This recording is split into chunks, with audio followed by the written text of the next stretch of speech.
반갑습니다. 장종료 시장점검입니다. 네, 오늘 코스피 지수 상승 마감했는데, 네, 장중에 밀려서 조금 아쉬운 흐름입니다. 네, 그리고 항상 코스피는 외국인 노름이라고 볼 수 있는데, 외국인 투자자들이 파니까 영락없이 약세인 이런 모습. 하지만 요 변동 범위를 지켜주고 있으니까, 요 안에서 8월을 무사히 넘긴다면, 이후의 지수 흐름은 조금 더 양호해지는 과정을 밟을 것이고, 근데 올해 내에는 큰 상승은 없을 것이다. 이렇게 보고 있습니다. 왜냐하면 삼성전자가 못 움직이기 때문에. 그리고 삼성전자가 못 움직이면 나머지 종목들이 올라와서 지수가 올라가야 되는데, 아직까지 포스코가 36만원대 허우적거리고 있고, 이런 상태가 개선이 되려면 포스코가 한 50만원 가야 되고, 이마트가 한 25만원은 가야, 그래야 이제 지수가 움직이기 시작할 겁니다. 예, 그런 과정들을 감안해서 계속 박스권에 무게를 둘 수 있다. 이렇게 볼 수 있고, 뭐 외국인 매도가 있었다고 하지만 그렇게 많지는 않아서 시장에 대해서 그렇게 부정적으로 볼 필요는 없을 것 같습니다. 네, 그리고 코스닥은 하락 마감했습니다. 수급이 좋았음에도 불구하고 밀렸는데, 이게 시장의 어떤 해외 증시에 영향을 안 받는 장점이 있지만 또 개별 종목의 흐름을 깊게 반영하는 이런 모습입니다. 특히 이제 주목할 부분은 셀트리온 홀딩스하고 셀트리온 헬스케어하고 그 지주사끼리 합병을 했습니다. 이게 현행법상 모 회사가 같으면 1년 이후에는 합병을 그냥 할 수 있습니다. 뭐 어떤 우회 상장이다 이런 게 전혀 아무것도 해당이 안 되고, 모 회사가 동일한 상태로 1년 이상 있으면 두 회사의 합병은 그냥 할 수 있다. 그래서 셀트리온과 셀트리온 헬스케어의 합병으로 가는 수순이다라고 볼 수 있는데, 셀트리온 주주분들께서는 싫어하시겠지만 전 과연 이 셀트리온과 셀트리온 헬스케어를 합병시키면 도대체 재무제표가 어떻게 만들어질 건지 굉장히 궁금한 부분이 큽니다. 그래서 셀트리온 헬스케어하고 셀트리온 제약의 역량, 그리고 카카오 게임즈, 카카오뱅크 상장을 앞두고 이제 재료 소멸 형태로 밀리고 있는데, 이런 부분들이 영향을 받는 그런 과정으로 볼 수가 있겠습니다. 네, 그리고 보유 종목에는 특별한 변화는 없습니다. 보유 종목은 약간 뭐 오르고 끝났는데 의미는 없는 거고. 근데 오늘 NHN 벅스가 상한가를 다녀왔습니다. 정말 좋은 일입니다. 오늘 상당히 많은 분들이 여기서 대응을 했고, 특히 오늘 거래 이 매물대를 보면 상한가에서 거래가 제법 됐습니다. 여기 분봉을 보시면 요 상한가에서 12시 12분에 이 거래가 된 게 굉장히 많은 규모로 거래가 됐습니다. 그래서 요 거래를 통해서 아마 제가 알고 있는 많은 분들은 상한가에 걸어 두셨을 겁니다. 왜냐하면 계속 시장을 보고 판단하시는 분들은 아니시니까. 그래서 상한가에 걸어 두셨을 것이고, 그 결과가 이게 아니구나, 여기가 아니구나, 여기다.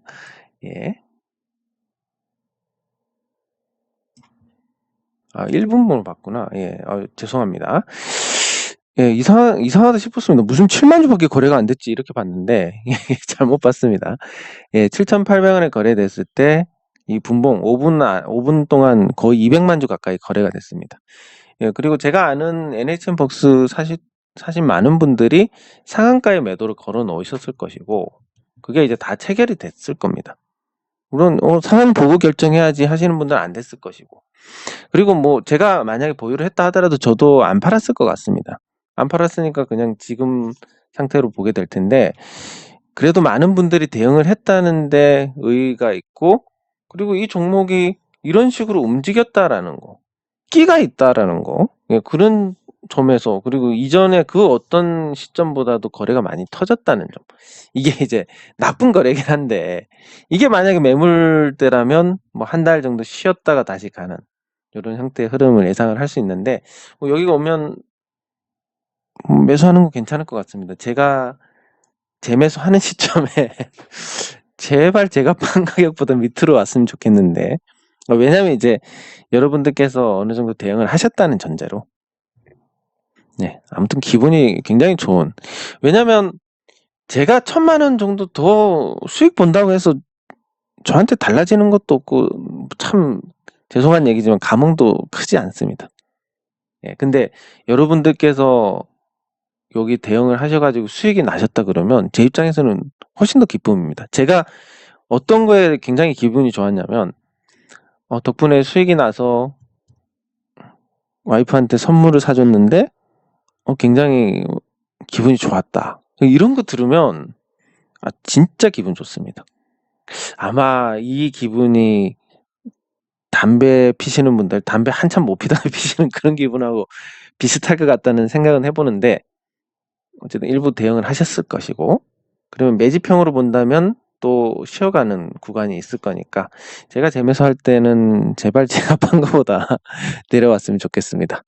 네, 그리고 이것뿐만이 아니라 이온 컴포텍도 뭐 내려갈 생각을 안 하니까 진짜 팔고 나서 계속 다 올라가네? 진짜 옛날 실력 나오나 이런 생각이 듭니다. 옛날에는 어땠냐면 대창이라는 종목이 있는데, 지금도 제가 기억에서 잊혀지지 않습니다. 요 대창이라는 종목, 그게 2016년이었던 것 같은데,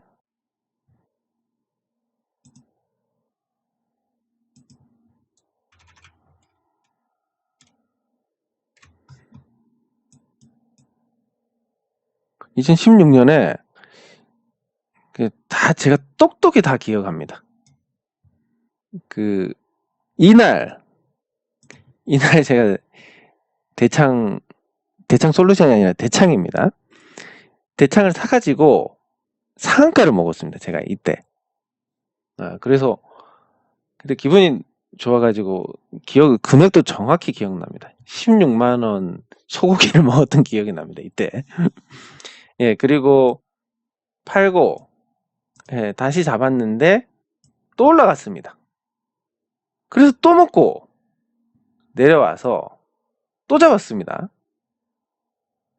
그래서 또 먹고 하다가 언제 팔았냐면, 여기서 사가지고 좋은 종목 투자권 있는 데서 여기서 팔았더니 그 다음에 이렇게 가버렸습니다. 예, 이때 이후로 시세가, 제가 팔고 나서 시세가 나기 시작해가지고 뭐 요렇게까지 올라가 버렸는데, 뭐 뒤에 떨어지긴 했지만 제가 팔고 나서 한 30% 이상 올랐습니다.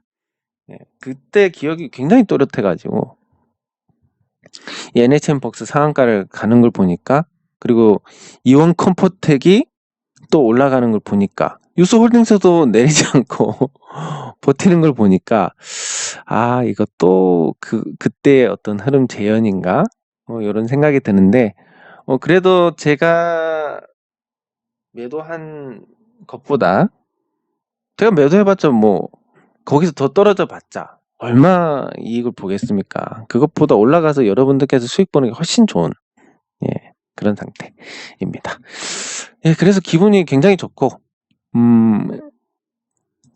우리 문자 제가 보내드린 거, 유안타 증권 그때 계좌 개설하셨을 때 문자 보내드린 종목, 인터로조, 다 회복했습니다. 제가 여기 단기 대응을 해가지고 여기서 보셨을 텐데, 이후에 대응할 만한 자리다라고 생각은 했지만, 항상 제일 문제가 돈이 없어서 자금은 한정돼 있고 투자할 만한 포인트는 많고, 이게 항상 문제입니다. 예, 그래서 인터로저가 그때 이런 전환사채 물량을 극복하고 52주 신고가를 찍었습니다. 52주 신고가 찍었으니까 8월달에 교환사채가 풀리니까 교환사채 풀리는 것과 맞춰가지고 조금 더 시세를 내지 않을까. 예, 이렇게 기대를 할 수 있으니까 인트로조에 대해서 관심 있게 계속 보시기 바랍니다. 명확하게 하셔야 될 게, 제가 문자 드리기 전까지는 제가 여기서 사고 팔고 한다고 해도 문자 대응은 별개입니다. 그래서 그대로 가져가시면 되고, 마찬가지로 인트로조 말고 원익 QNC 그 문자 종목에 있었는데, 그 종목도 계속 그대로 보시면 되겠습니다. 이제 에너지 모아서 올라갔으니까 더 시세가 날 거라고 보는데, 문자 받으셨을 때는 오르기 전이었으니까, 그래서 이때였나? 아무튼 수익이 제법 나셨을 것이고, 이것도 제가 문자 드리기 전까지는 길게 보시기 바랍니다. 근데 여기서 제가 매매를 보여드리는 종목하고 문자 종목하고, 물론 문자 받고 이 종목 왜 문자가 안 오지? 나 잘못됐나? 그냥 팔고 나가버릴까? 이렇게 해서 그냥 각자 대응하신 분도 계시겠지만, 만약에 문자 그대로 하셨다면 제가 보여드리는 것과 비교해서 인내심의 소진이 훨씬 적었을 겁니다. 제가 추구하는 게 이겁니다. 괜찮은 종목들은 잔파동 무시하고 크게 한번 먹어보자. 대신에 계속 언급하면 인내심이 소진이 돼서 결국 끝까지 못 버티니까 문자로만 하자. 근데 그 뒤에 대응할 게 없어가지고 한 몇 달 문자가 안 가니까 왜 문자가 안 오냐 부터 해가지고 좀 안타까운 일이 있었습니다. 그래서 이번에 한 종목 찾아놓은 거 또 보내드릴 텐데, 상상인 증권 개설하셔가지고 청약하시는 분들한테 보내드리는 걸로, 물론 기존의 분들하고 같이. 근데 기존 분들도 가능하면 CU 메디칼 청약 꼭 하시기 바랍니다. 왜냐면 너무 확실하니까. 그리고 만에 하나 유상증자 실권주 청약 가격보다도 떨어진다, 만에 하나 그런 일이 생긴다, 그러면 제가 책임지고 뭔가를 하도록 하겠습니다. 그 정도만 말씀드려도 충분히 알아들으실 것 같고, 그래서 청약 꼭 많이 해주시기 바랍니다. 그래서 이 문자 종목들은 대체로 양호한데, 문자 종목 중에 아직까지 반응이 없었던 종목이 제노레입니다. 제노레 그렇지만 걱정할 만큼 또 주가가 빠지는 것도 아니고, 제가 말씀드렸듯이 11,000원대 매물이 많으니까 여기 소화하고 내려가다 다시 올라오면, 여기 물린 투자자 입장에서 겨우 본전 찾아서 더 갈 것 같아서 안 팔았는데 다시 떨어져서 마이너스 10%를 받습니다. 사람 심리상 여기서 다시 올라오면 반절은 팔고, 여기서 다시 내리면 다음에 본전 찾으면 무조건 팔아야지, 이렇게 됩니다, 심리가. 그래서 팔고 그 다음에 올라가는 요 수순을 밟을 거니까 지금은 굉장히 매수하는데 좋은 가격대입니다. 그리고 제가 말씀드린 매수가하고도 비슷하고, 또 한편으로는 제가 나중에 재매수를 해야 되는데 여기서 많이 사시면 나중에 재매수 못하는 거 아닌가, 또 이런 걱정도 들지만, 항상 말씀드리지만 제가 뭐 500만 원, 1000만 원 번다고 뭐가 달라지겠습니까? 그게 이제 소중하지 않다, 별거 아니다, 이런 뜻이 아니라 그냥 공동체의 개념으로, 제가 뭐 한 1000만 원 수익이다, 근데 제 반대로 하신 분들이 다수다, 그럼 제가 1000만 원 수익 안 보고 다수가 수익 보는 게 훨씬 더 낫다라는 생각입니다. 왜? 그냥 공동체라고 생각을 하니까. 그래서 그게 왜 저게 뭐 또라이인가, 아니면 뭐 위선의 아주 절정인가, 이렇게 생각하실지 모르겠지만 저는 있는 그대로 말씀을 드리는 겁니다. 그리고 이마트, 제가 이마트에 대해서는 아주 강력한 확신을 갖고 있고, 오늘 시황도 이마트에 대해서 아예 다루었습니다. 매일 시황 올려드리는데 요즘 체력이 떨어져가지고 항상 눈 떠가지고 부랴부랴, 물론 자료를 찾고 이런 거는 전날 하는데, 자료 찾고 전날에 이렇게 하고 나면 체력이 소진이 돼가지고 그 다음날에 이제 힘이 빠지게 됩니다. 그래서 이렇게 올려드리는 게 시간이 너무 최근에 늦어지는데, 그래도 보시는 거는 한 10분이면 보시니까 뭐 안 보시는 것보다는 훨씬 나았을 것 같고, 오늘 다룬 게 이마트 가치 부각이 될 거다. 스타필드, 스타벅스, 신세계, 이마트하고 대부분이 부동산 자산이니까. 그리고 나중에 이베이 코리아하고 스타벅스 코리아 상장하면 투자금 많이 회수를 할 거니까 유동성에도 문제가 없다. 이런 회사가 가치 대비 절반도 안 되는 주가인데 온라인 오프라인 1위 기업이다. 1위 기업 중에 찾아보시면 아시겠지만 1위 기업 중에 저평가된 종목 없습니다. 아이 근데 네이버한테 어떻게 이겨? 뭐 그렇지만 네이버하고 협력을 하고 있으니까. 예, 그래서 이런 부분들 해서 다루었고, 오늘 당장 반응이 나오니까 설마 뭐 시가총액 4조짜리인데 제가 글을 올려서 올라가고 뭐 이런 일이 있었겠습니까? 시장에서도 이걸 인정을 한다는 건데, 지금 현재 기술적으로 보면 가격 조정 받았고 기간 조정을 받는 과정에서 이중 바닥을 완성을 했습니다. 예, 그리고 변동성 범위가 좁아진 상태에서 상승으로 방향을 잡으면, 예, 그때부터는 이제 본격적인 회복세의 흐름이 될 것인데, 가격이 워낙 좋다 보니까, 예, 이마트가 정말 잘못되는 일만 없다면 결국 상승은 시간 문제일 것이다. 연간으로 보더라도 과거 기준으로 이마트 주가가 30만 원대에 있었고, 요게 분할하고 나서니까, 분할 전에는 이마트 신세계 합친 그 종목의 주가가 50만 원을 넘기도 했습니다.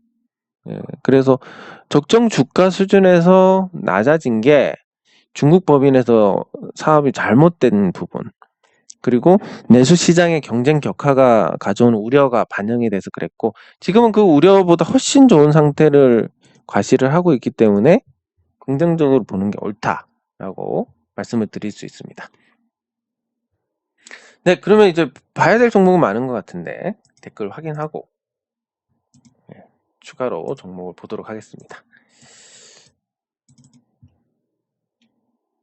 예, 오늘은 뭐 되게 기분 좋은 날인데, 대체 투자하는 거 계약 잘못될 뻔했다가 잘 돼가지고 그것도 기분이 좋고, 예, 그렇습니다. 예, 시간에서 상한가를 갔는데 뭐가 나오지 않았기 때문에 희망은 보이지만, 그렇지만 오늘 캔들이 너무 나쁩니다. 그래서 시간 나중에 올라가더라도 한 달 정도는 시간이 필요할 것이다. 이렇게 보시는 게 맞을 것 같고, 예, 감사합니다. 녹십자 이따가 같이 살펴보도록 하겠습니다. 네, 감사합니다. 네, 청약 꼭 하시기 바랍니다. 왜냐면 돈이니까. 예. 그리고 아직 문자반 아니신 분들은 청약 이번에 하셔서 돈 더 벌고 문자반 들어오시면 좋겠습니다. 뭐, 그렇다고 뭐 문자반이 뭐 돈 받는 것도 아니고 그냥 제 사비 들여서 대량 문자 발송기에 요금 지불해 가면서 문자 드립니다. 왜? 저도 모르겠습니다. 왜 이러는지 모르겠는데, 그 문자 받으신 분들 확실히 편하게 대응을 하신다라고 생각은 하실 겁니다. 그거는 누구도 부정하지 못할 겁니다. 그리고 성과도 좋고. 예, 감사합니다. 예, 감사합니다. 예, 실력이 좋아지셨다면 아주 좋은 일입니다. 근데 뭐, 이렇게 말씀하시면 제가 기분은 좋지만, 그렇지만 또 이렇게 하시면 또 안티가 생길 수 있으니까, 예, 적당히 말씀해 주시면 좋겠습니다. 예, 계좌 개설까지 하셨으니까 앞으로 돈 벌 일만 남으셨습니다. 예, 미중 간의 갈등 때문에 홍콩 증시, 중국 증시 하락이 심하고 우리는 거기에서 한 발 벗어나 있습니다. 네, 그래서 상대적으로 중국 증시보다는 양호하고 선진국 증시보다는 못한데, 저는 길게 보면 이거 아주 좋은 일이라고 봅니다. 사실 우리가 90년대에 IMF 이전까지, 지금 아직도 실질 가처분 소득이 90년대 후반 IMF 직전보다 못 미칩니다. 그러니까 여러분들 지금 경제 성장은 21년이니까 98년에 IMF 당하고 2021년까지 23년 동안 97년의 생활 수준을 회복하지 못하고 있습니다. 아니, 1인당 국민소득 많이 늘었는데요? 그거랑 실질 가처분 소득하고는 또 틀립니다. 그래서 여러분들께서 경제가 좋다는 이야기를 들어본 적이 없을 겁니다. 98년에서 2021년 사이에. 왜? 실제로 안 좋아졌으니까. 가처분 소득이 감소를 했으니까. 근데 정치인들 중에서 국민 여러분, 사실 경제가 어려운 건 IMF 이전에 가처분 소득을 회복하지 못했기 때문입니다. 그때 너무나 큰 출혈을 당해서 우리 경제가 아직도 회생을 못하고 영영 그 잠재력을 잃었습니다. 그래서 앞으로 국민 여러분의 앞길에는 가시밭길밖에 없습니다. 이렇게 솔직하게 얘기해 주는 정치인이 없습니다. 그 1인당 GDP 가지고 정신 승리하고, 그리고 일부 기업들, 잘 나가는 기업들 가지고 우리하고 동일시하는데, 삼성전자가 잘 나가면 거기에 취직할 수 있는 기업들이 늘어나고 삼성전자가 내는 세금만 해도 엄청나기 때문에 좋은 일이긴 하지만, 그렇지만 그게 나랑 아주 크게 상관이 있나? 당장 내가 월급 받는 게 더 중요하지? 이런 관점에서 본다면 그것도 딱히 달갑지가 않은 겁니다. 왜냐하면 IMF 이전에 한국 경제는 실업률에 대해서는 걱정이 없었습니다. 제가 초등학교 3학년 때부터 경제신문을 봤기 때문에 요 과정들은 아주 제가 상세하게 기억을 합니다. 실업률하고는 거의 관계가 없고, 그리고 그때 당시만 해도 완전 고용 상태였습니다. 거의 사실상 완전 고용 상태였고, 대학교 졸업하면 대기업에 들어가는 게 그렇게 어렵진 않았고, 물론 어떤 시대든 이 상위 엘리트들에게는 취업이 어려웠던 적이 있겠냐, 그리고 엘리트가 아닌 사람들에게는 취업이 쉬웠던 적이 있겠냐, 이렇게 얘기할 수 있겠지만, IMF 이전에는 실업률이 굉장히 낮았고 완전 고용 상태였다. 취업 환경이 아주 좋았다라고 볼 수 있습니다.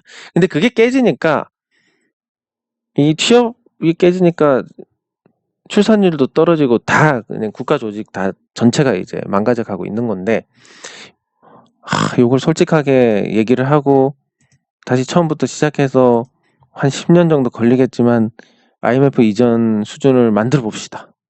이렇게 기치를 거는 정치인이 아무도 없다는 거, 안타깝습니다. 얘기가 좀 샜는데 아무튼 홍콩 증시 하락은 미중 갈등의 영향이 크다, 이렇게 보시면 되겠습니다. 네, 감사합니다. 예, 감사합니다. 예, 축하드립니다. 고생 많이 하셨고, 예, 잘 대응하셔가지고 좋은 수익 얻으셨으면 좋겠습니다. 네, 감사합니다. 감사합니다. 참, 이런 게 참 아쉽습니다. 그런데 저도 뭔가 아쉽지 않다고 하면 거짓말이 되고, 다만 아쉬운 것보다 그래도 NHN벅스 보유하신 분들이 크게 수익이 나셨겠네 하는 좋은 마음이 훨씬 더 컸었고, 하지만 며칠 전에 정리하셨다니까 너무 안타깝습니다. 예, 두산 인프라코는 요거 댓글 확인 끝나고 살펴보도록 하겠습니다. 녹십자하고 함께. 예, 감사합니다. 예, 테슬라 순이익이 25% 가까이 나왔다. 굉장히 좋은 수치입니다. 예, 근데 테슬라 수익률의 상당한 비중이 그 탄소 배출권에 대한 어떤 판매, 이런 부분도 다 포함이 되어 있고, 그리고 글쎄 이게 어떻게 산정을 해서 이런 수치가 나왔는지는 모르겠는데,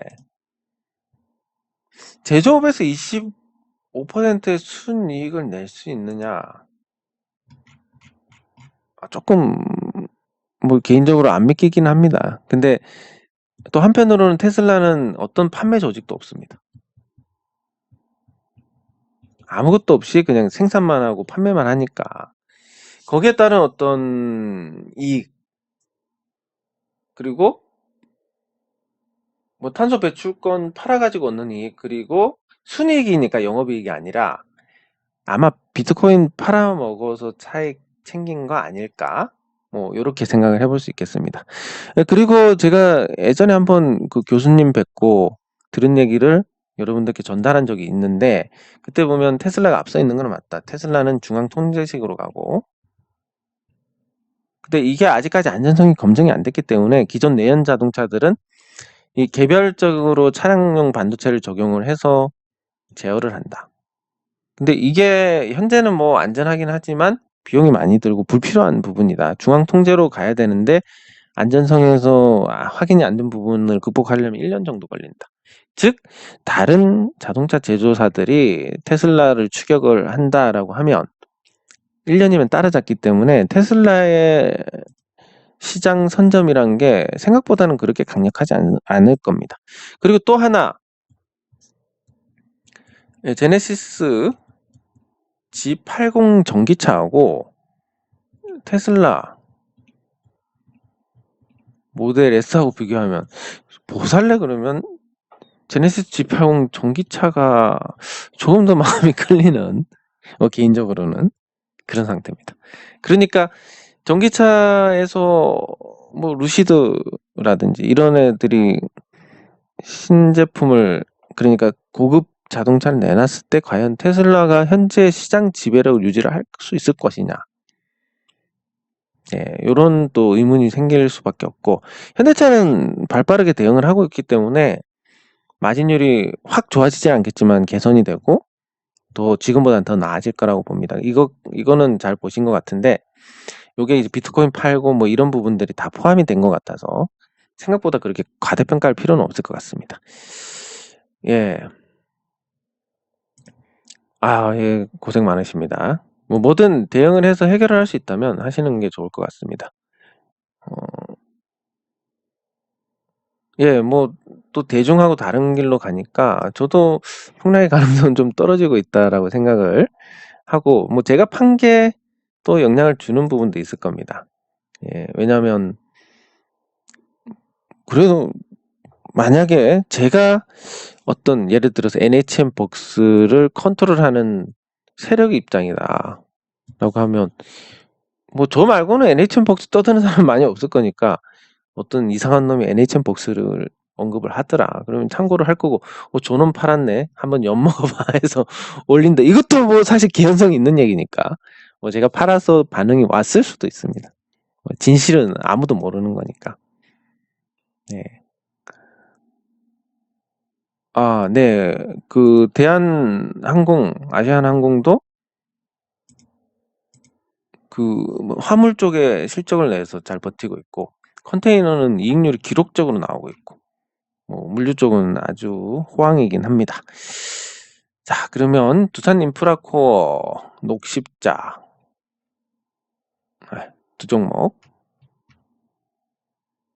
두 종목 살펴보도록 하겠습니다.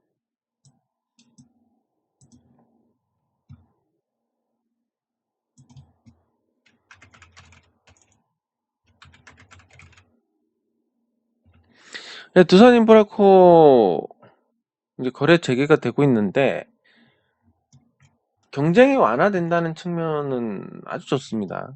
현대 건설 기계에 팔려가지고 규모의 경제를 갖추고 또 그 경쟁사하고 합병을 하면서 국내에서는 적어도 경쟁을 하지 않게 되니까 그런 부분들이 아주 호재로 인식이 되는데, 그렇다 하더라도 지금 시가총액은 적정한 수준입니다. 추가 상승을 하려면 실적이 나와야 됩니다. 그러면 이 두산 인프라코어가 앞으로 실적이 나올 것이냐, 바켓을 떼고 봤을 때, 바켓을 제외하고 봤을 때 두산 인프라코의 연간 예상되는 이익이 한 1,500억 정도 됩니다. 그리고 시가총액 대비해서는 약간 오를 수 있는 여지가 있고, 순자산도 1조 5천억 정도 되니까 현 상태에서 한 20% 정도는 상승할 여지가 있습니다. 그리고 상승하고 3분봉이 나왔으니까 상승 잉태형으로 내일은 조금 하락 출발 후에 반응이 나올 가능성이 있다, 뭐 이 정도로 볼 수 있는데, 두산 인프라코어가 장기적으로 경쟁 완화라는 어떤 긍정적인 요인으로 인해서 좋아질 가능성이 크지만, 지금 당장은 여기서 불과 한 서너 달 만에 주가가 2배 이상 뛰었는데 부담이 없다라고 하면 거짓말입니다. 그래서 단기간에는 기대할 부분이 크지 않을 것이다. 이렇게 보시면 되고, 녹십자가 떨어졌는데 뭐 백신 위탁 생산 이런 부분들이 어긋나면서 나타나는 현상으로 볼 수 있겠습니다. 지금 나중에 다룰 텐데 60주선 공략, 60주선 공략이라는 게 있습니다. 60주선이 상승으로 보고 있을 때 한참을 60주선 위에서 움직이다가 60주선 첫 하회했을 때 4주 안에 반등이 나올 가능성이 굉장히 큽니다. 그래서 녹십자는 어떻게 대응을 하시면 좋겠냐? 지금 단기간에 이 급락이 나왔을 때 다른 계좌로, 본 계좌 말고 녹십자가 있는 계좌 말고 다른 계좌에 신규로 녹십자를 매수를 합니다. 많이 떨어졌을 때. 그리고 60주선 회복했을 때 요걸 매도를 하면서 매도한 수익금만큼 기존에 물린 녹십자를 그 수익금만큼만 매도해서 퉁치는 거. 요 대응을 하시면 될 것 같습니다. 지금은 분할로 모으면 성공 확률이 굉장히 높은 자리입니다. 처음 60주선 이탈했으니까. 네, 그래서 그거 참고하셔서 대응하시면 괜찮을 것 같습니다. 네, 그리고 아까 다루지 못했던 거